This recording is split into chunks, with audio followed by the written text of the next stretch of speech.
Again. We're going to try again. This is Bill Bullock, and we had a technical problem with our internet. It may go out again. I can't guarantee that. This is really beyond my control, unfortunately. So, what I'll try to do as much as I can then is just begin to speak to you I'll speak to you regarding what's happening uh, in this Parsha, in Parsha Emor. I was trying to express to you that this what I call the season of gentling our inner Mustang. Imagine that we are like a wild horse. They say that once the wild horses of America, the Mustangs, as it were, of America, were actually brought in from Europe, from Spain and other countries by the Spaniards when they came to the country. I don't know if that's true or not. I wasn't here. So, some of the things I listen to and hear people say, I take with a grain of salt because they weren't here either when this was done. But let's just assume for the time being that our Mustangs, the wild horses of the American plain, were indeed actually once domesticated in another land, another environment. It's much like us. We were once in the Garden of Eden with Adam in his loins, in his spirit. We were there. We have in a tame, in a place where we learn to follow divine impulse. And this is the key of gentling our inner Mustang. Some people call it breaking wild horse. I don't like that terminology. I like the terminology that's used by horse people, which is gentling the inner Mustang, to gentle, to bring about the best, to bring out the best and use the strength and allow the purpose of the animal to be manifested and to return the animal back to its original Edenic-like state of purpose and functionality and beauty and majesty and goodness. Well, the idea of gentling the inner Mustang is to train it to respond to the master's impulse, impetus, the master's guidance, the master's words, the master's instructions, the master's touch. And I will use that in our world, outside the realm of the inner Mustang, not beyond some context of a human master, teaching us, training us to respond to the divine creator's impetus, the energy, the inspiration, everything that he does for us, to respond to that as opposed to what wild creatures do, which is to react to animal impulse. We tend to come into this world or into this realm reacting to an animal impulse. That is our natural now because of our falling, the falling away, the losing what we had in the Edenic state, the fall of man. We began to revert to animal behavior, as man was in Genesis 1, not as man was in Genesis 2. In Genesis 2, there was a difference. We rose above the animal instinct, above the nephesh level, because we went to the neshama level, because the creator of the universe breathed his own breath of life into us in chapter 2, verse 7. And so we elevated into this state we were designed to fill. And then once we left the garden, when we fell out, we lost that state. We became wild Mustangs. We became wild horses roaming again, waiting to find someone who would awaken the reality of who we could be and who we really were. So, this is our season of gentling our inner wild horse, our inner Mustang, by being trained to respond to divine impulse or impetus again, instead of reacting to animal impulse or human impulse. Now, the narratives that frame the Kedusha discourse, which is Leviticus 21 through 10 through 24, the narratives on either end of that, the bookend narratives, are the narrative of Nadav and Abihu on the one hand, and the narrative of Ben Ish Mitzri, the son of the Egyptian man and the Hebrew woman at chapter 24. So between these two bookends, we have the Kedusha discourse, which is our training, it is our runway, it is our pathway of righteousness for his namesake. It is how we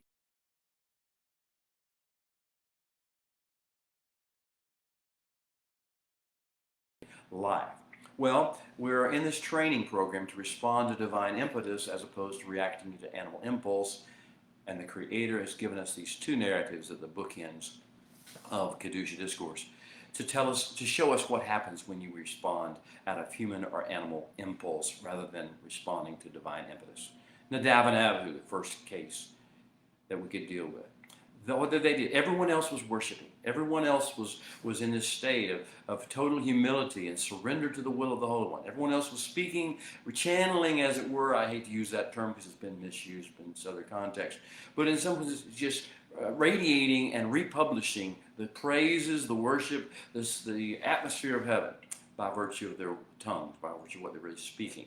But Nadab and Abihu responded to human/animal impulse. They reacted to that, and they wanted to do something supernaturally, something really cool, something really great, something they'd seen someone else do that was incorporated into their psyche from their time in Egypt. They did their own thing. It was nothing instructed by the Holy One. To the contrary, it was the opposite of what was instructed by the Holy One. And they began to do things because they thought it would somehow be better than what the Holy One's plan for them was, and for this situation, this moment was.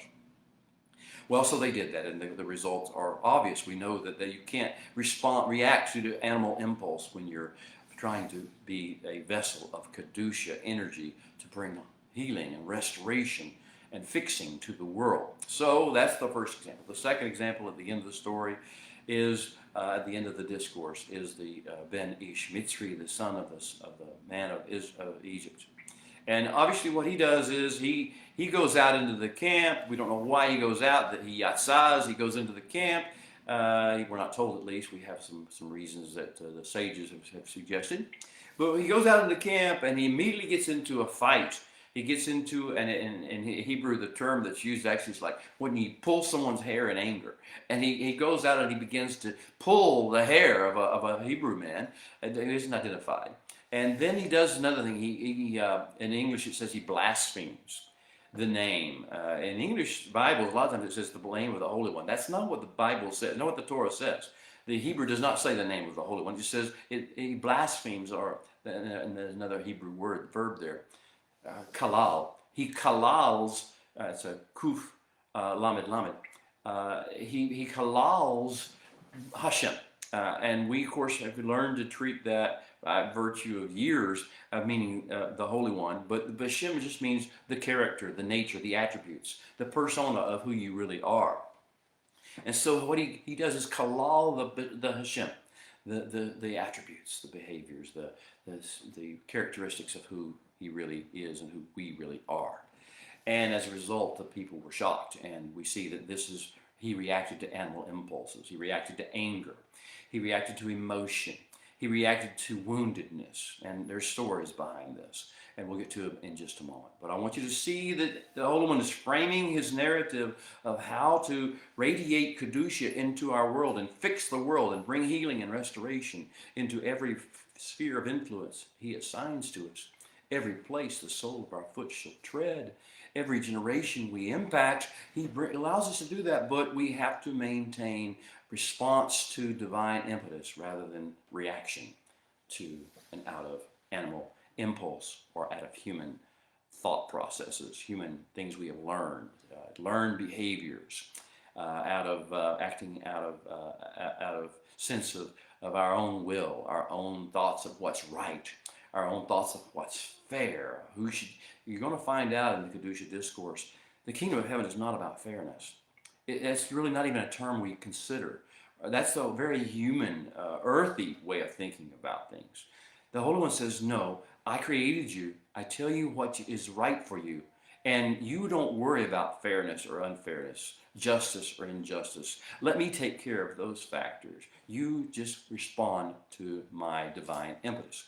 It's his word, his impetus. It's his words, but it's also his presence, his direction of travel, his mode of handling crises, and keeping the ecosystem operative, forward-looking decrees that are based not upon the past and who deserves what, but upon where this can go from here, how we can bring forth healing and restoration and the ultimate plan of redemption and restoration for mankind and for creation. So this is our key factor. Now I want to talk to you primarily about the Ben Ish Mitzri narrative at the conclusion of the Kedusha discourse. That's the last part of our discussion in Parsha Emor. But I will also tell you that this relates to every facet of what's in Parsha Emor, most famously, the reason why we do things different with regard to time. We respond to time and the passage of time far different than the rest of our human beings do. We don't follow governmental edicts, as whether this is Mother's Day, Father's Day, Independence Day. Uh, we don't follow religious council edicts regarding what days we should specialize, make holidays. We follow the impetus of the divine. We follow his instructions and directions. He is wise. He designed the platform of time, the stage, as it were, of time, for us to operate and have impact upon this world. And we should be about his business, doing what he directs, as opposed to making up our own ideas or letting some governmental official tell us what we should think this is the day. I mean, it's National Pizza Day, it's National whatever day. They make up all sorts of stuff, and it's usually based upon material. Somebody wants to sell something and make more money at it. I don't want to get into why they do what they do.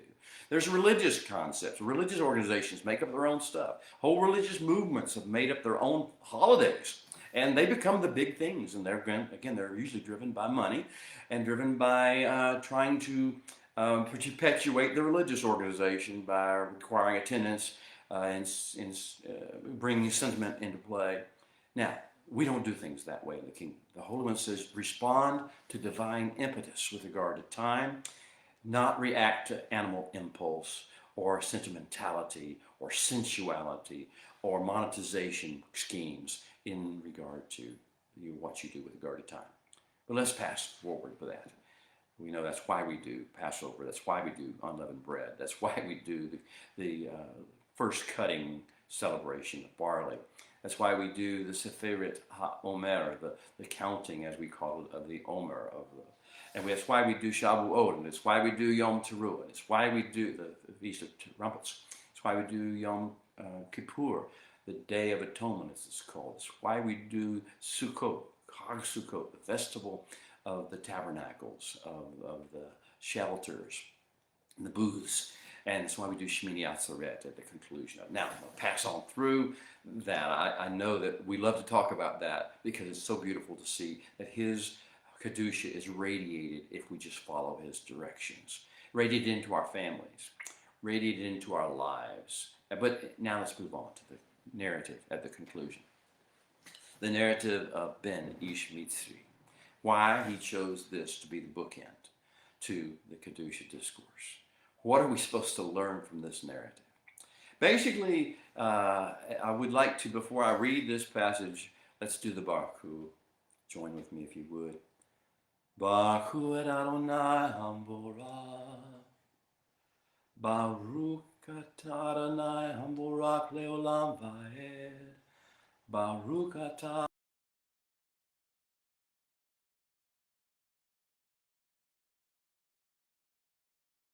mikol ha'amin. V'natan lanu et Torato. Baruch atah Adonai noten haTorah. Amen.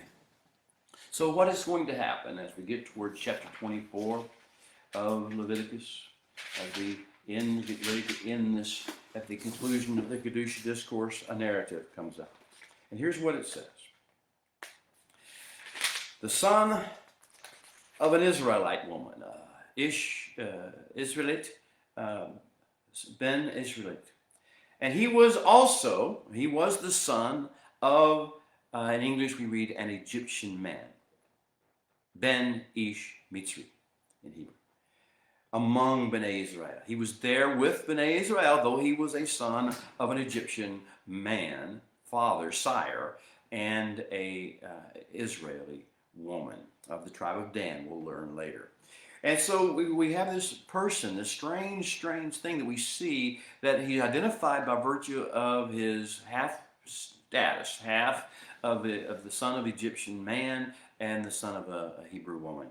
And so it says he went out, yatsad. That's the Hebrew verb. It means he stepped out of something, some state that he was in, and stepped into something. It doesn't say what. He went out and was among Bnei Israel. And so he stepped out of his Egyptianness, perhaps. Who knows what he stepped out of? We'll get to it in a second, hopefully. And he says he went out and he fought.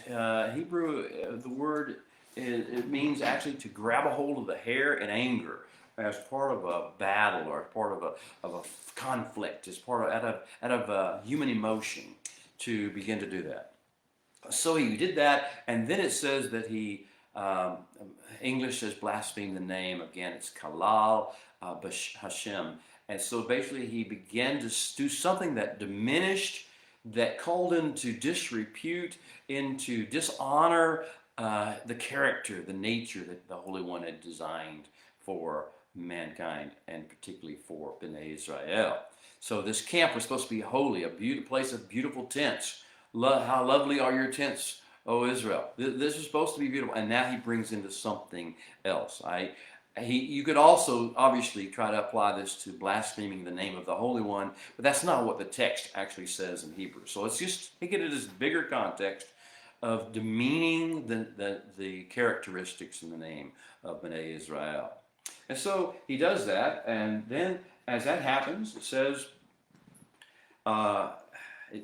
that the people placed him under guard to clarify themselves what should be done with him through the Holy One.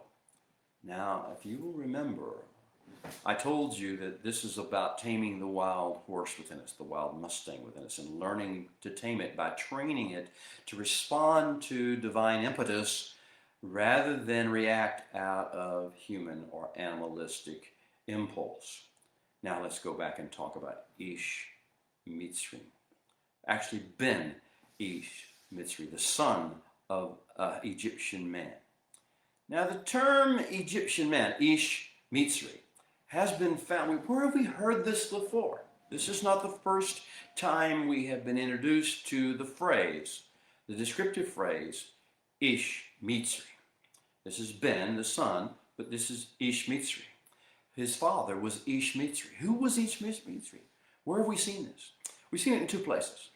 The first place is in Exodus chapter 2. In Exodus chapter 2, Moshe goes out. He yatzatz of his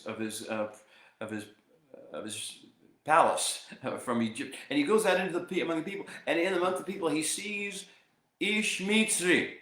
Now perhaps you're getting it. He sees Ish Mitzri, and Ish Mitzri, the Egyptian man, is beating a Hebrew, or engaging in conflict at least. The words in Hebrew could be called different, spoken differently as a whole realm of perhaps meaning. But he's doing something that is in conflict with the Hebrew. And how does Moshe respond to Ish Mitzri?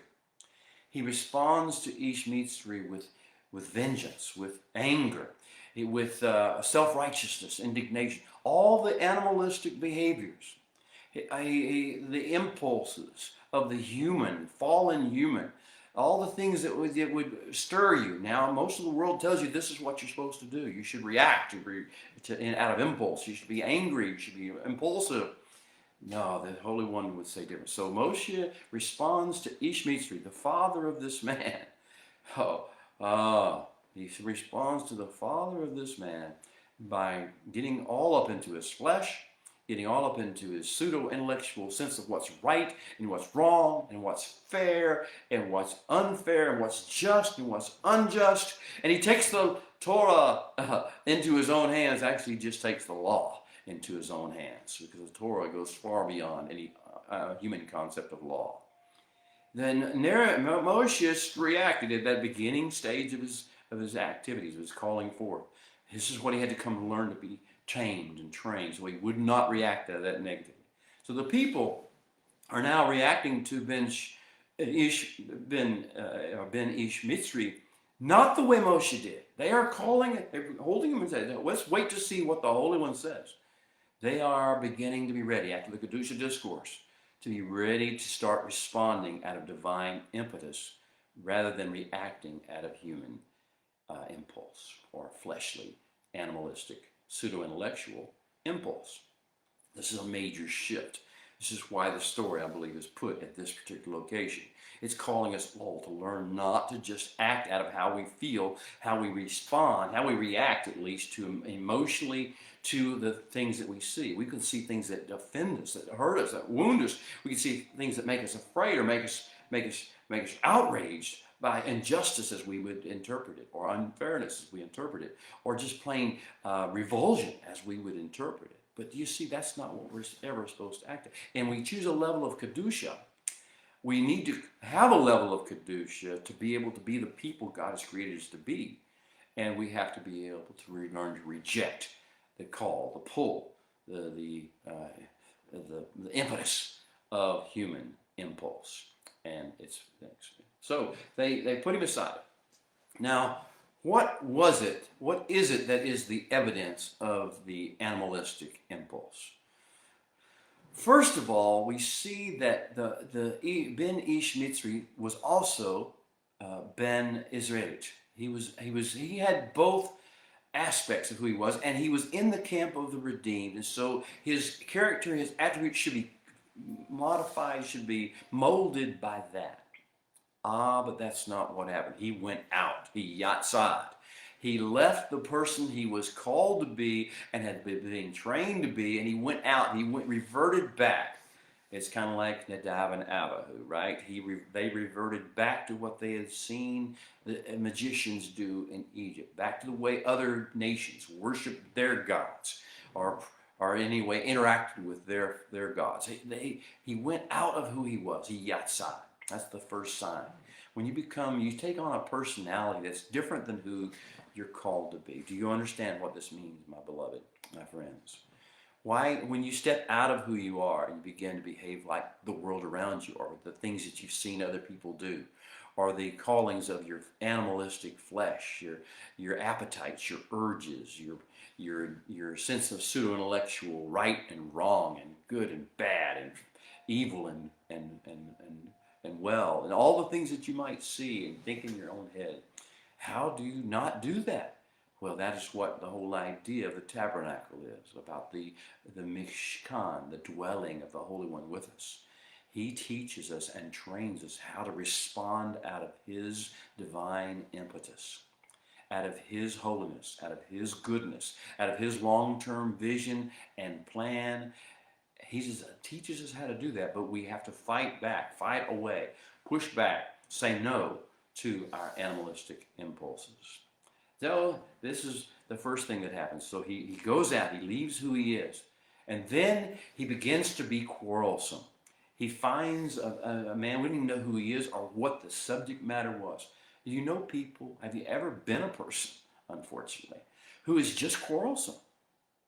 Who just finds something to be critical about in every situation, and wants to express negativity into every situation, and wants to act so with their feelings on their sleeve, with a chip on their shoulder, with an attitude, with a mood, and goes in and with drama goes into the world. Do you know anybody like that?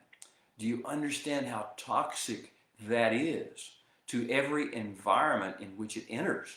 How toxic it is to a family to have someone who wears their feelings on their sleeve, a chip on their shoulder, who has all this negativity of critical spirit, and brings that into a family relationship, a spousal relationship, a friendship relationship, a business relationship, an environment of marketplace, an environment of political discussion, or a fellowship of a group of like-minded followers of the Holy One. You see how bringing that negativity of the human impulse, that willingness to fight at the drop of a hat, to grab a hold of people's hair, to grab a hold of what they're devoted to and what the cause shows who they are, and begin to just yank and pull and push buttons and activate triggers and bring drama. That, you see, beloved, is what causes us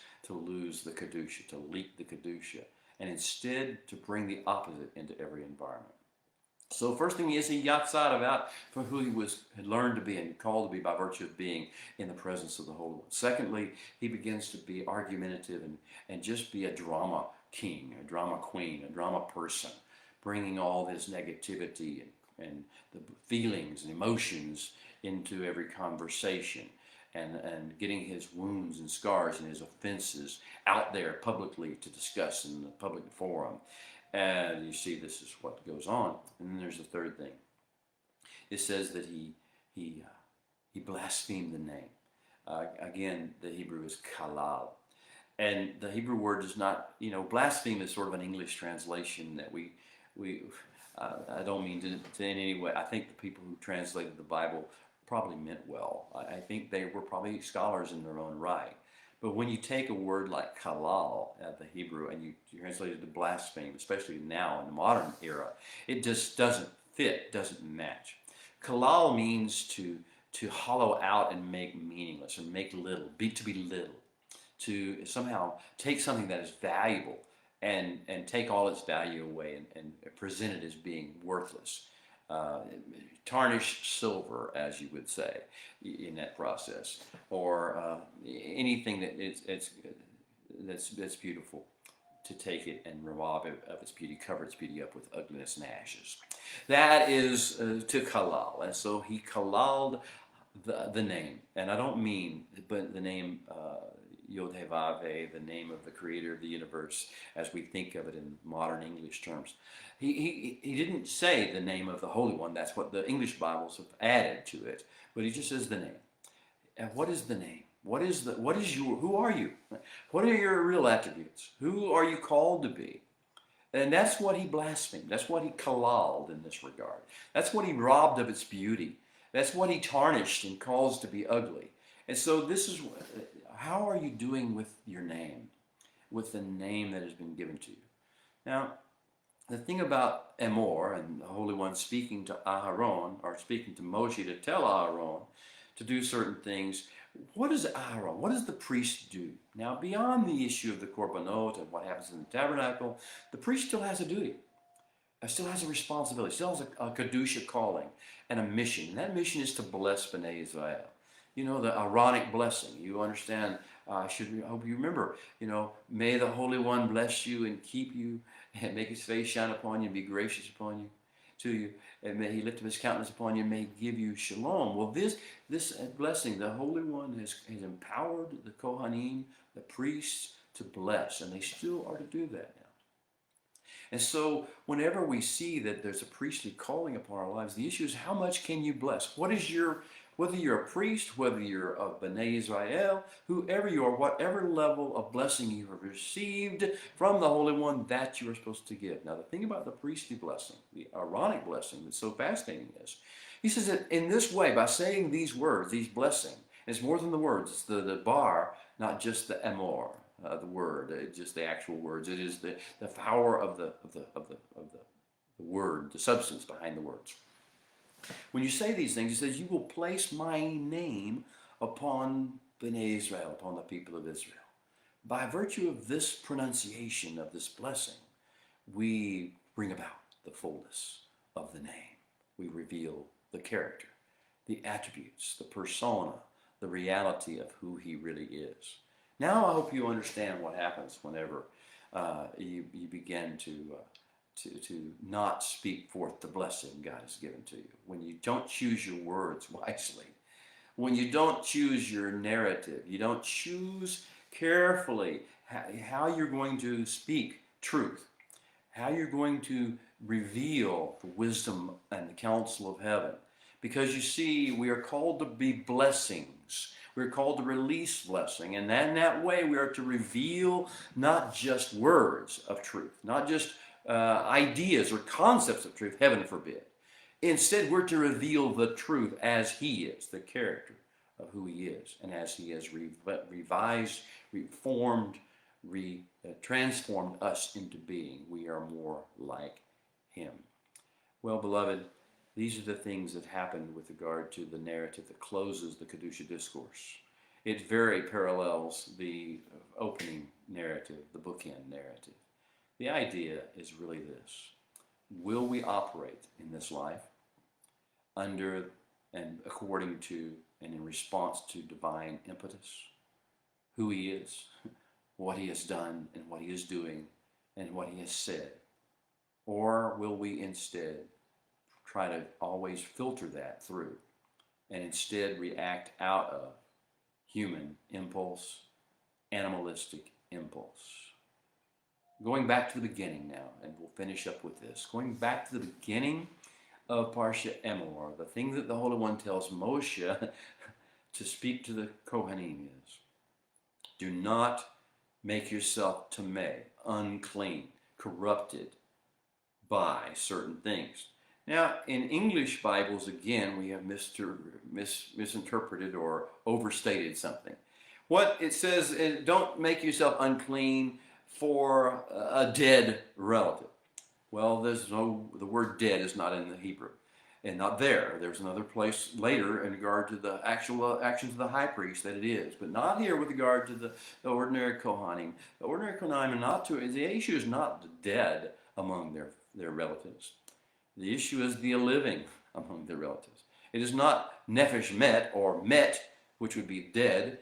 What's referred to here is the nefesh. Don't make yourself unclean. Don't allow yourself to be corrupted by the nefesh, by the living force, by the mind, the will, and the emotions, and the activities and the behavior patterns of the animalistic nature that comes forth from your relatives, from anyone, but especially even your own relatives. So there's going to be consequences if you allow the negativity of other people and their human and animalistic appetites, urges, and desires, and what they talk about, and how they express them, and how they pursue them to come into and affect your life. This is the key. He's saying there's a level of kedusha to which you need to learn to become immune to the negativity, the human and animalistic impulses that are being projected at you, towards you, all around you, by even your close relatives. You have to stay involved with their lives. But you are called to teach, and you are called to model, and you are called to bless. Do not ever let their negativity infect you. Well, beloved, I'm going to go ahead and say our goodbye. Blessings to you. If you have a chance, drop me a line. Let us know you were here and listened. And if you have a prayer request or a comment or a question, please drop that as well. We love you. We bless you. Amen. See you next week.